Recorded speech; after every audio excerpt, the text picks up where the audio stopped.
In a courtroom split by racism, a black boy stands and declares to the judge, "You're my dad." What happens next will leave you speechless. The air inside the courtroom is thick with tension, suffocating, pressing down on everyone like an unbearable weight. The faint hum of the fluorescent lights buzzes overhead, but no one seems to notice.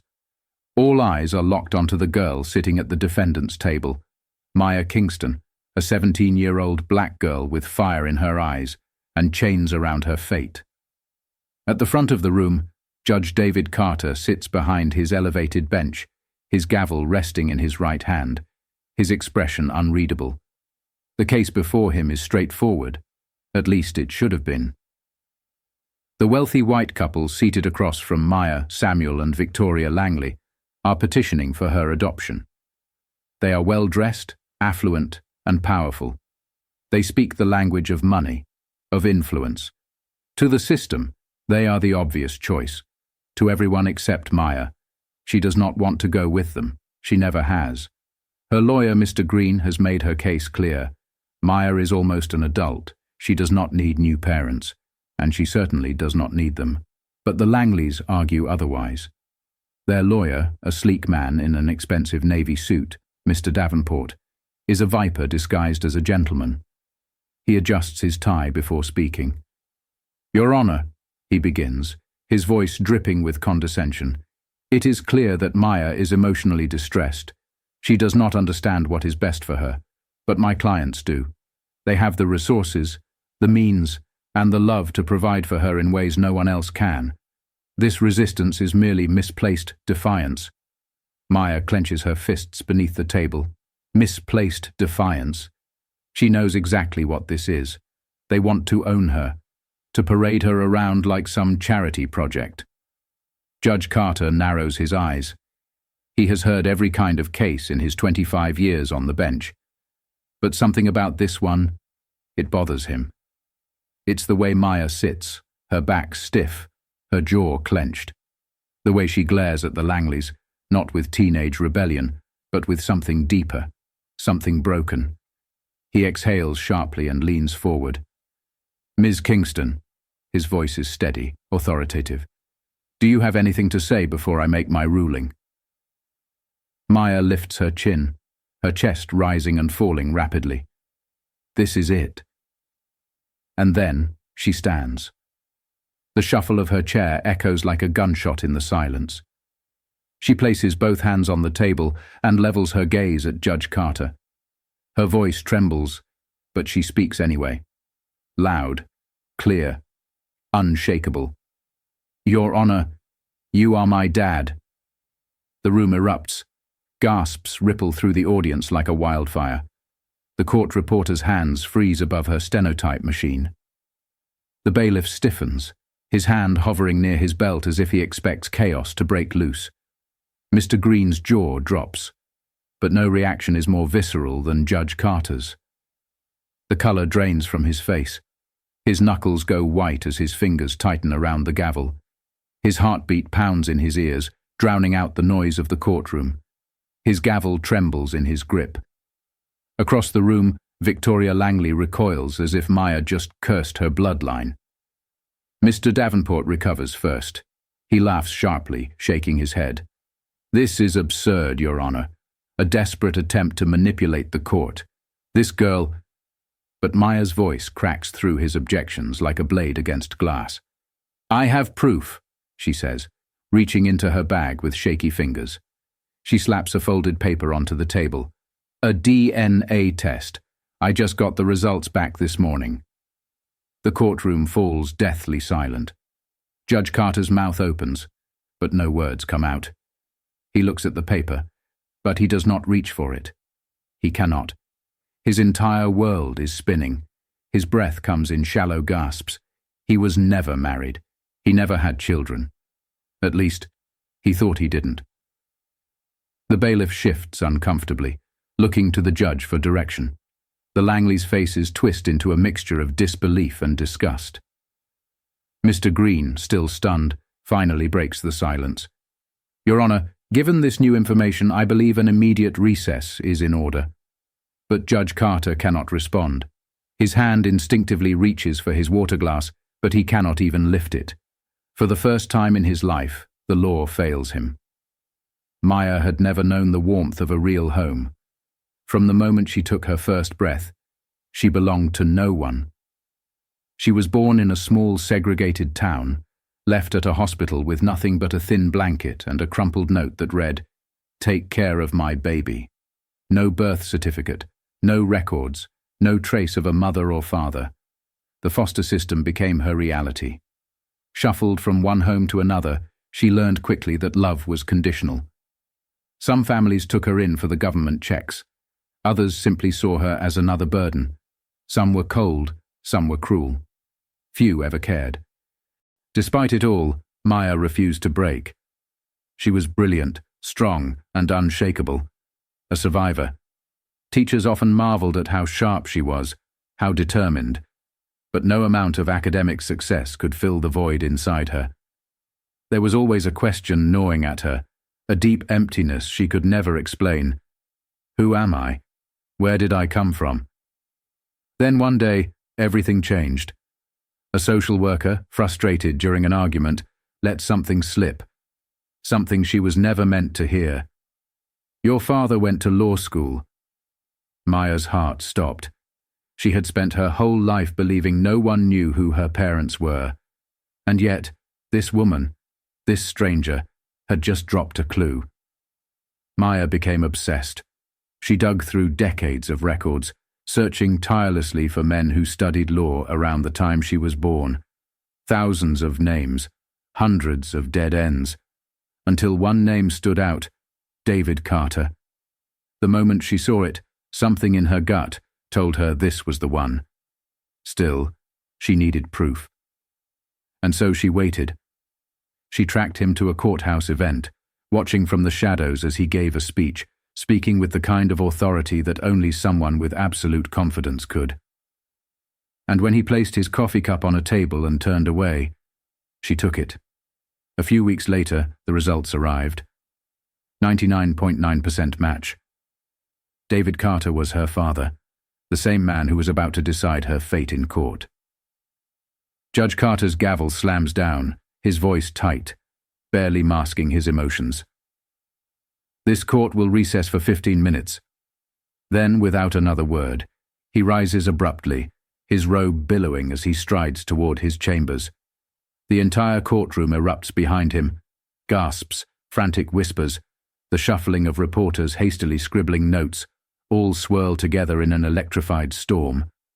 Lawyers from both sides argue, their voices clashing like steel. Across the room, the Langleys fume, their faces twisted in disbelief. "This is a circus!" Victoria Langley hisses, gripping her husband's arm. "That girl is manipulating the system." But Maya is already moving. She does not care about them. Her focus is singular. Judge Carter. She shoves past the murmuring attorneys, ignoring the wide-eyed stares of the gallery. She pushes open the heavy wooden doors leading to his chambers without knocking. Inside, Judge Carter is pacing. His breath is uneven, his normally impassive face contorted in disbelief. The door slams shut behind Maya, and he spins toward her. His eyes lock onto hers, a reflection of his own. For a long moment, neither of them speaks. The weight of 17 lost years hangs between them. Then Maya's voice, sharp and unrelenting, cuts through the silence. "I am your daughter." Judge Carter flinches. His entire world tilts. "You left me." His breath hitches. "You never even looked for me." Her voice cracks and tears well in her eyes, but her rage holds steady. She does not cry. She will not cry. Not in front of him. Judge Carter, a man who has spent his life commanding courtrooms, deciding fates with an unshakable hand, looks powerless. His voice is hoarse. "I never knew." Maya throws the DNA papers onto his desk. The crisp envelope skids across the polished wood. "You went to law school. You lived your life. You became a judge." Her voice is rising, filled with years of pain, of abandonment, of questions with no answers. And I? Her hands tremble as she points to herself. I grew up alone. Judge Carter exhales shakily, his fingers raking through his greying hair. He remembers. A night 17 years ago, in a town he never returned to. A fleeting romance with a black woman named Aisha. He never saw her again. He never knew she had been pregnant. His hands ball into fists as the realization crushes him. Maya's voice shakes with fury. You had power. Her words hit like a gavel striking cold marble. You could have found me. She steps closer, her eyes burning with unspoken years of hurt, of longing. But you never did.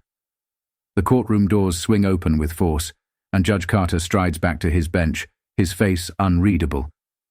Maya follows slowly behind him, her heart hammering. The murmurs from the gallery swell into a tidal wave. Everyone has heard what happened in chambers. The reporters lean forward, pens poised, sensing the story of a lifetime. The Langleys seize the moment. Their lawyer, Mr. Davenport, stands abruptly, smoothing down his suit with practiced confidence. Your Honor, he says, voice clipped, this has gone far enough. My clients request an immediate ruling. The girl is clearly distressed and, frankly, confused. They are offering her stability, security, and a proper future. Victoria Langley interjects, her voice dripping with carefully concealed disdain. She needs guidance, Your Honor. She needs us. Wouldn't it be best for a girl like her to be in a structured home with experienced parents rather than... A stranger? The weight of her words hangs in the air. She means a black girl like her. The implication is not lost on Maya. It is not lost on Judge Carter either. And suddenly, something inside him snaps. His eyes flick to Maya. 17 years. Lost. Stolen. He sees himself in her. The fire in her eyes. The fight in her spirit. The pain in her heart. She is his daughter. Judge Carter clears his throat and leans forward, his fingers interlocked. His voice, usually steady and detached, now carries an undeniable weight. This case is no longer about custody. His tone shifts. It is not just a judge speaking now. It is a father. This case is about identity. It is about justice. The courtroom erupts again, a frenzy of shock, whispers, disbelief. Mr. Davenport's composure cracks. He stands so quickly his chair screeches against the floor. Your Honor, this is outrageous. You cannot possibly... Judge Carter slams his gavel down. The sharp crack silences the room. His voice trembles, but it is not from weakness. It is from the magnitude of what he is about to do. You are unfit to raise this girl, he says, each word punctuated with finality. His gaze locks onto the Langleys. Custody is denied. The silence is deafening. For a moment, the Langleys just stare, stunned. Then, rage. Victoria gasps, appalled, her face twisting in fury. Samuel grabs her arm, guiding her away before she can speak. Mr. Davenport glares, but knows there is nothing more to say. The Langleys storm out, their expensive shoes clicking against the floor like gunfire. Maya watches them go. Victory, maybe. But then, the realization sets in. What happens now? She turns back to Judge Carter. The courtroom is still. She is still standing alone. The courtroom is empty now. The echoes of the heated battle still hang in the air, but the benches are vacant, the murmurs silenced. It is just them now, Judge Carter and Maya, a father and his daughter, strangers bound by blood, yet separated by 17 years of silence. Judge Carter has never felt this kind of fear before. Not when handing down life-altering verdicts. Not when standing before packed courtrooms, commanding justice with a steady voice. But now, he is just a man, facing the consequences of his absence. He gestures for Maya to sit. She does not move. The weight of the moment presses down on them. Maya's arms are crossed, her face unreadable, but her eyes, those eyes that mirror his own, are filled with a storm of emotions. Judge Carter takes a deep breath, his voice breaking for the first time in his career. Maya, I never knew. His hands tremble as he sets them on the table between them. His voice is heavy, burdened with guilt, regret, the unbearable weight of 17 lost years. But that does not change what I did. I failed you. Maya's lip quivers. Her fingers dig into her arms as if holding herself together. Tears brim in her eyes, but she refuses to let them fall. You had one job, she whispers, to uphold justice. But what about me? Judge Carter flinches. The words cut deeper than any gavel slam ever could. He blinks rapidly, trying to contain the flood of emotions rising inside him. For the first time, he has no defense, no legal argument, no polished words to hide behind. Just the raw, painful truth. His voice breaks completely now. He has nothing. Maya shakes her head, looking away. I searched for you, she says, her voice barely above a whisper. For years. You were out there, living your life, and I was alone. No family, no name. Just a system that forgot me, like I never mattered. Judge Carter closes his eyes. He can barely breathe. The truth of her words crushes him. He was a judge, a man of power, a man of rules and order, and yet in his own life he had been blind to the greatest injustice of all, his own daughter, lost, alone, invisible. His mask shatters. He looks up at her, desperate, vulnerable, stripped of all authority. Tell me what I can do, anything. Maya stares at him. Her chest rises and falls in sharp, uneven breaths. Her entire life, all she ever wanted was to be seen, to be wanted. She swallows hard, and then in the smallest, most fragile voice she says, Be my father. Judge Carter's body shakes violently as the first sob rips through him. His hands grip the edges of the desk as if trying to hold himself up, but he cannot. He crumbles. For the first time in his life, Judge David Carter weeps uncontrollably. The courtroom that once echoed with battles and heartbreak is now silent. Judge Carter has made his decision, not just from the bench, but from his heart. He is stepping down from this case, but for the first time in his life, he is stepping up for something greater. His daughter. The legal papers are filed swiftly. Guardianship. The move shocks the entire state. A respected white judge, a man known for his rigid adherence to the law, has claimed his long-lost black daughter. The media erupts. Headlines flood the news. Judge Carter and his secret black daughter, a scandal or a redemption story. Critics question his ethics. Was this an abuse of power? Was he fit to raise her? His colleagues whisper behind closed doors. His reputation is under scrutiny. But Judge Carter does not care. For the first time in his life, he is fighting for something real. For her. Maya moves in with him. His house, a cold, pristine place once filled only with books and case files, now has a second occupant. But it is not easy. They struggle. There are fights. Awkward silences. Years of wounds that cannot be erased overnight. Maya has never had a real home. Trusting him is not simple. Judge Carter, for all his wisdom in the courtroom, realizes that parenting is not something he can dictate from a bench. One night, as they sit at the dinner table, the conversation turns to the past. Maya hesitates, then asks the question that has haunted her for years. Why did you never marry my mum? Judge Carter exhales, rubbing his temple. His eyes cloud with something distant, something painful. I never got the chance. Maya looks at him, searching for the truth, and for the first time she finally understands. Her life was not a story of abandonment. It was a story of loss, of the unknown, of two lives that never got the chance to intertwine, until now. For the first time, Maya feels something she never has before. She belongs. The courtroom that once threatened to separate them is now empty. Silent, but not cold.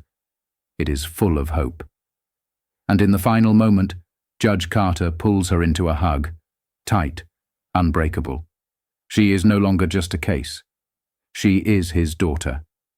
Do you believe in second chances? Can redemption truly erase the sins of the past, or do some wounds never heal? What would you have done in Maya's place? And Judge Carter's?